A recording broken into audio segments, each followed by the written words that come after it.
കേന്ദ്രമന്ത്രി ജോർജ് കുര്യന് കൊച്ചിയിൽ ഊഷ്മളമായ സ്വീകരണം. കേന്ദ്രമന്ത്രി സ്ഥാനം ഏറ്റെടുത്തതിനു ശേഷം കേരളത്തിലെത്തിയ കേന്ദ്ര ന്യൂനപക്ഷകാര്യ ഫിഷറീസ് സഹമന്ത്രി ജോർജ് കുര്യന് ബിജെപി പ്രവർത്തകരാണ് നെടുമ്പാശ്ശേരി അന്താരാഷ്ട്ര വിമാനത്താവളത്തിൽ വെച്ച് ഗംഭീര സ്വീകരണം ഒരുക്കിയത്. കേന്ദ്രമന്ത്രി സ്ഥാനം ഏറ്റെടുത്തതിനു ശേഷം കേന്ദ്ര ന്യൂനപക്ഷകാര്യ ഫിഷറീസ് സഹമന്ത്രി ജോർജ് കുര്യന് ബിജെപി പ്രവർത്തകരാണ് നെടുമ്പാശ്ശേരി അന്താരാഷ്ട്ര വിമാനത്താവളത്തിൽ വെച്ച് ഊഷ്മളമായ സ്വീകരണം നൽകിയത്. ബിജെപി സംസ്ഥാന vice president doctor K S. Radhakrishnan, സംസ്ഥാന സെക്രട്ടറി ഡോക്ടർ രേണു സുരേഷ്, സംസ്ഥാന വക്താവ് അഡ്വക്കേറ്റ് ടി.പി. സിന്ധുമോൾ, ജില്ലാ പ്രസിഡന്റ് അഡ്വക്കേറ്റ് കെ.എസ്. ഷൈജു, ദേശീയ കൗൺസിൽ അംഗം പി.എം. വേലായുധൻ, ന്യൂനപക്ഷ മോർച്ച ദേശീയ vice president advocate Noble Mathew, സംസ്ഥാന പ്രസിഡന്റ് ജിജി ജോസഫ്, ബിജെപി ജില്ലാ ജനറൽ സെക്രട്ടറിമാരായ S Saji, V K Basith Kumar, ജില്ലാ vice president M A Brahmaraj, സംസ്ഥാന സമിതി അംഗങ്ങളായ N P Sankarankutty, advocate Sabu Varghese, M N Gopi, Yuva Morcha സംസ്ഥാന general secretary Dinil Dinesh, social media ജില്ലാ കൺവീനർ സേതുരാജ് ദേശം എന്നിവർ സ്വീകരണത്തിന് നേതൃത്വം നൽകി.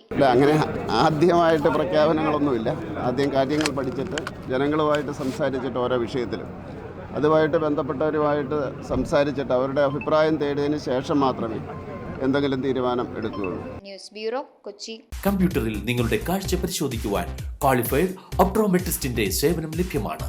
KR opticals, near federal bank, Palluruthy. Specs world, opposite TB hospital, Karuvelippady. KR opticals, combustion മുക്ക്, കുമ്പളങ്ങി.